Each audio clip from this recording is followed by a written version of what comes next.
منڈوک palace اور افضل حسین کی کہانی کو سمجھنے کے لیے ہمیں بلتستان کے تاریخ کے صفحات کو پلٹنا ہوگا اور ماضی کا سفر طے کرنا پڑے گا۔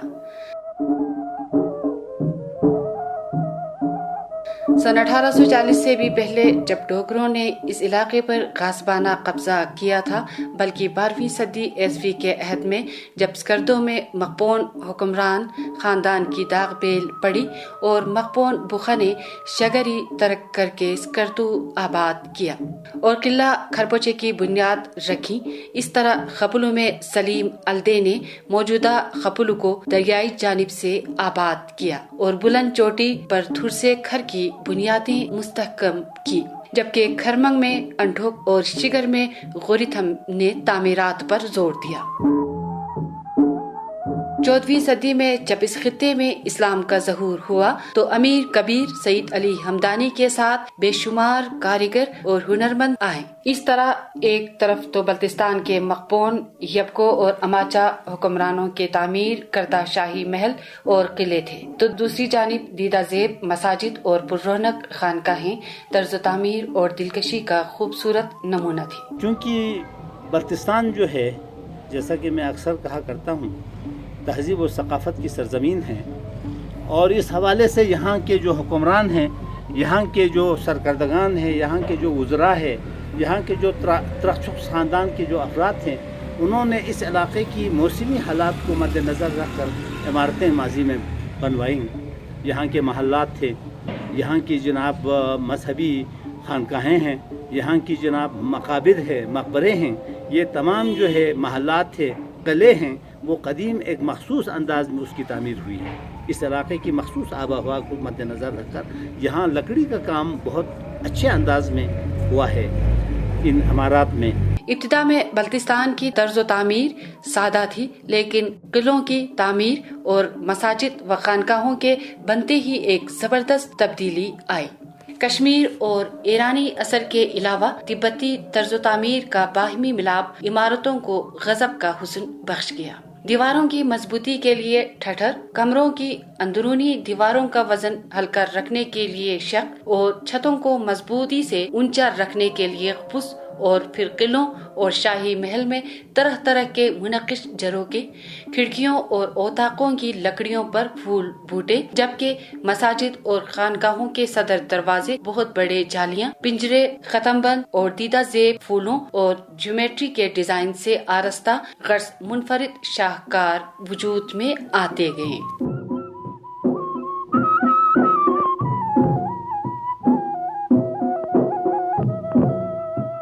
افضل حسین کا تعلق خپلو کے منڈک خاندان سے ہے۔ اس کا خاندان اب بھی بانپی اور سرگیب محلوں میں آباد ہیں۔ افضل کی والدہ خپلو یبکو کے شاہی خاندان سے ہیں، جبکہ ان کے والد نوبرہ لداخ میں دسکی تھندور کے مقام پر آسودہ خاک ہیں۔ افضل کا ایک بیٹا ہے اور 4 بیٹیاں ہیں اور خود اس وقت عمر کے 54 سال میں ہیں۔ والدہ کی طرف سے شاہی خاندان سے ہونے پر افضل کو بچپن اور لڑکپن میں متعدد بار یبکو گھر خپلو پیلس جانے کا اتفاق رہا۔ لڑکپن میں جب وہ بار بار یبکو گھر جاتا تو اسے یوں لگتا تھا کہ اس کی روح یبکو گھر میں سما گئی ہو۔ وہ بار بار محل کے جھروکوں میں جاتا اور حیرت سے اس کی تعمیر اور نقش و نگار کو دیکھتا۔ وہ چغور رفصل یعنی شاہی بیٹھک کمرے میں جاتا تو اس کا اشتیاق حد درجہ بڑھ جاتا۔ اس کمرے کی دیواروں پر منقش کھڑکیاں ہی کھڑکیاں ہیں اور چھت پر لکڑی کا کام جس پر قدرتی رنگوں کے بیل بھوٹے۔ وہ ہر کمرے میں جھانکتا، جو بھی سیڑھیوں کو پھلانگتا، بڑے بڑے ستونوں پر جھول جاتا۔ اس وقت اس کے دل کے ایک گوشے میں ایک خواہش بڑی شدت سے جگہ بنانے لگی کہ وہ جب بڑا ہوگا تو اس طرح کا محل تعمیر کرے گا، مگر وہ حسرت، خواہش اور تمنا ہی کیا جسے تعبیر نہ ملے۔ یہ محل جس کے سامنے اعظم ہے، یہ میرے فرسٹ کزن محمد افضل حسین نے تعمیر کیا ہے۔ افضل میں گھر کی تعریف کرنے سے زیادہ اس کی شخصیت پہ میں کچھ الفاظ کہوں گا کہ افضل نے بلتی ثقافت، بلتی تعمیرات اور بلتی موسیقی وغیرہ وغیرہ ان کو زندہ رکھنے کے لیے افضل نے बहुत अच्छा किरदार अदा किया। अफजल पीछे हटने वाले नहीं थे और जब गमे रोजगार ने इन्हें काम करने पर आमादा किया और कई साल की मुलाजमत की बचत और खानदानी जायदाद की तुफेल इन्हें जब अपने ख्वाब की ताबीर बनती दिखाई दी तो इन्होंने स्कर्दों में यबको घर की तरह मुंडोक पैलेस का तामीर का बेड़ा उठाया। मुंडोक पैलेस की तामीर की क्या ठानी कि हर तरफ से तंजुतशी और मखौल के ठठे उड़ने लगे। दूर पार के लोगों को तो छोड़ें बल्कि करीब के अजीज भी इन्हें समझाने लगे कि ये क्या हमाकत कर रहे हैं। इन्होंने जोर दिया, देखो दुनिया बिल्कुल बदल गई है, पुरानी तर्ज तामीर का ख्याल फरसुदा है, सीमेंट रेत और सरिये के बुलंद शानदार घर बनाने का दौर है और तुम हो कि खराबों में खुशी ढूंढ रहे हो। लेकिन अफजल के दिल में एक बात बेबस थी कि सीमेंट सरिये के ये घर और इनके डिजाइन यहाँ के नहीं है बल्कि अजनबी है। अगर इस मटेरियल से घर बना भी लेते हो तो दिल को करार नहीं रहेगा। फिर अफजल सबकी बातों, हंसी मजाक और नोकेले जुमलों से बेपरवाह अपने काम में जत गया। इसने मुड़कर पीछे नहीं देखा कि कौन क्या कर रहा है। इसके दिल में बस एक ही लगन थी कि वो बचपन का ख्वाब जो इसके दिल में अटका हुआ है इसे ताबीर मिले। खपलू में अपनी जायदादें जमीनों से शतूत अखरोट की लकड़ियां काट कर जमा करता गया। हर लकड़ी की वर्कशॉप आरा मशीन में दिन रात हाजिरी दी कि खुश्क और मौजू लकड़ी खरीद सके। यबको कर समेत दीगर इसी तरह की इमारतों को बार बार झांकता कि नाजुक और खूबसूरत जालियों के डिजाइन का पता चल सके। सफेद पत्थरों का इंतजाम एक अलग दरदसर था, लेकिन हिम्मत कहाँ जवाब देने वाली थी। तेज धूप में पसीना बहाया, मजदूरों कुलियों की मिन्नत समाजत की और स्कर्दों वाले प्लाट में मटेरियल का ढेर जमा किया। मगर दांतों को पसीना तब आया जब इस कदीम तर्ज तामीर के लिए हुनरमंदों की तलाश शुरू की। हुनरमंदों ने इस रिवायती तर्ज तामीर का काम ही छोड़ दिया था। यबको घर जिसका तजदीदी काम AKCSP ने 2011 में मुकम्मल करके मुकामी लोगों और सयाहों के लिए खोल दिया था। इसे देख देख कर अफजल का शौक मजीद फजूतर होता गया। वो हिम्मत हारने वाला नहीं था। इसने कारीगर ढूंढे, दिन रात सर्व किए और 2014 में मुंडोक पैलेस मुकम्मल हुआ। तो ये जो महल अभी मुंडोक महल अफजल ने तामीर किया, मैं इनको खराज तहसीन पेश करता हूँ कि उसने पुरानी रिवायत को एक दफ़ा दोबारा जिंदा करने की एक रीत डाली है। और मुझे उम्मीद है और बहुत से लोग भी जो उन्होंने एक काम का आगाज़ किया है, इसको रोकने के बजाय इसको और आगे बढ़ाएं। मुझे यकीन है कि हमारे दूसरे जो साहिब सरवत लोग हैं, साहिब हैसियत लोग हैं, वो भी बजाय इसके कि उस कदीम जदीद अपने तामीरात के अंदाज़ को अपना लें, वो उस कदीम तर्ज तामीर को अपनाएंगे ताकि हमारी उस कदीम जो तामीराती विरसा है उसे हम कायम रख सकें, उसे हम बहाल रख सकें, ताकि अपने जो आबा व अजदाद है हम उस ज़माने की उस दौर को, उस ज़माने को उनके ज़माने को हम ताज़ा रख सकें और अपने तहजीबी विरसे को हम बहाल रख सकें। इसमें 5 बेडरूम के अलावा मेहमान खाना और लाउंज वगैरह शामिल है। 2 मंजिलों पर मुश्तमिल मुंडोक पैलेस की बैरूनी दीवारें सफेद पत्थरों को तराश कर बनाई है। दीवार के मरकजी किनारों पर रिवायती तर्ज तामीर का तरीका ठठर इस्तेमाल किया गया है। ये एक तारीखी इमारत है जिसे अफजल हुसैन साहब ने नहायत मेहनत शौक़ से उन्होंने तामीर कराया है। ये कदीम राजाओं के महल के तर्ज तामीर पे उन्होंने तामीर कराया है। यकीनन इस पे बहुत अखराजात आया होगा, लेकिन उनके शौक़ के लिए, जैसा कि पंजाबी में एक मिसल मशहूर है, शौक़ द मूल नहीं। मैं ख़ुद भी फितरी तौर पर रिसर्च को बहुत पसंद करता हूँ, तो मैंने जितने हमारे यहाँ पे बल्तिस्तान में मौजूदा महलात हैं, जब मैंने गौर किया तो उनकी बनावट, उसका एरिया बिल्कुल एक जैसा है। मिसाल के तौर पे हर महल के अंदर ऊपर एक रोशनदान या जिसको दीवान कहते हैं वो बना हुआ है। फिर सामने एक खुला मैदान है जिसे उस ज़माने में छावनी कहते थे। फिर उसके एंड पे एक दरख्त भी है। ये आप खपलू चले गए, महल का ही अंदाज है, यहाँ पे देखें उसका ही अंदाज है। तो मैंने किसी से पूछा कि इसकी वजह क्या है, तो मुझे बताया गया कि उस ज़माने के अंदर लोग राजा साहब से अपने मुश्किलात या उनसे जो रिक्वेस्ट करनी होती थी उसके जवाब थे।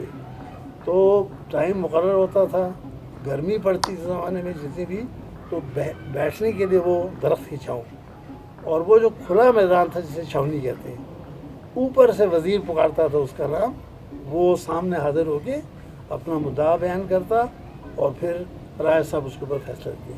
मेन इसके आप गेट के सामने आप देखते हैं उसको जनाब कदीम तर्ज में इसे तख्ता नशीन कहते हैं। पहले लोग यहाँ बैठते थे, जो बेंच नुमा जो यहाँ पर जो यहाँ एक बेंच की सूरत में जो है यहाँ एक मौजूद है, निशस्त के लिए निशस्तगाह है, यहाँ पहले लोग बैठते थे। यहाँ दरबान से जो है इजाज़त उसको अंदर भेजते थे और राजा से उसकी इजाज़त लेते थे अंदर दाखिल होने की, बारियाब होने की। इसके बाद इजाज़त मिलती थी तो वो बारी बारी अंदर जाते थे। इसी पैटर्न पे उन्होंने यहाँ लिखा है, यहाँ तामीर कराया है, बनाया है, और इसी के सामने जो है एक छोटा सा बाग भी उन्होंने उसे कदीम अंदाज में उन्होंने तामीर कराया है। जबकि सदर दरवाजों की जानिब दोनों मंजिलों में बड़ी बड़ी बालकोनियां जारोब बनी हुई हैं, जिनमें खूबसूरत डिजाइन पर मुश्तमिल जालियां लगी हुई हैं, जो कि किसी पुरानी तारीखी इमारत की थी और बाजार में बराए फरोख्त पड़ी हुई थी। अफजल ने इन जालियों को मंडोक पैलेस की बालकोनियों की जीनत बना दिया है। गर्ज कहानी बड़ी तवील है। अब जब मंडोक पैलेस में अफजल रिहाइश पजीर हैं तो इसकी रूह को सुकून और इत्मीनान हासिल है। साथ साथ रिश्तेदार, दोस्त और सकाफत के दिलदादा लोग देखने आते हैं तो हैरत से उनकी आंखें फटी रहती है। और आज ये जो ठठल से बना हुआ महल नज़र आ रहा है, ये भी अफजल की एक बड़ी काबिल रश्क, हमारी बल्कि सकाफत में काबिल रश्क इजाफा है। अब हर कोई अफजल से इस तर्ज तामीर के बारे में पूछता है और मुतासिर होकर इस तर्ज के घर बनाने के लिए मशवरा करता है। अफजल किसी बहाने के बजाय बहुत ही शदोमत के साथ इस तर्ज तामीर की वकालत करता है और लोगों को रहनुमाई फराहम करता है। अब इसका ख्वाब है कि ज्यादा से ज्यादा लोग बल्तिस्तान के इस कदीम तर्ज तामीर को अपनाएं, जो कि निहायत मौजू है, दीदा ज़ेब और मौसम के मुताबिक है। मेरा नाम अफजल हुसैन है और मैं यहाँ का रहायशी हूँ और मैंने ये ट्रेडिशनल घर बनाए, इस ठठर कहते हैं इसको, और इसको बनाने में काफ़ी टाइम लगाया है।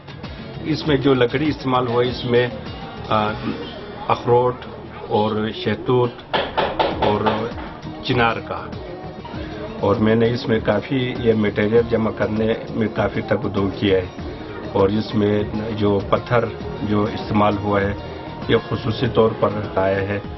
और मेरा एक ख्वाब था अपने ट्रेडिशन के हिसाब से जो घर बनाए। मंडोक पैलेस पर सरंडी प्रोडक्शन ने डॉक्यूमेंट्री बनाई है, जबकि सहर टीवी ईरान ने भी वीडियो नशर की है। मिर्गोनाया सिरची प्यासे सोमसे खोरे ले पोत बचन स्निमी खबी कंडरे लाचा सोकोड़िया स्कोरे ले पोत बचन मिर्गोनाया सिरची प्यासे सोमसे खोरे ले पोत बचन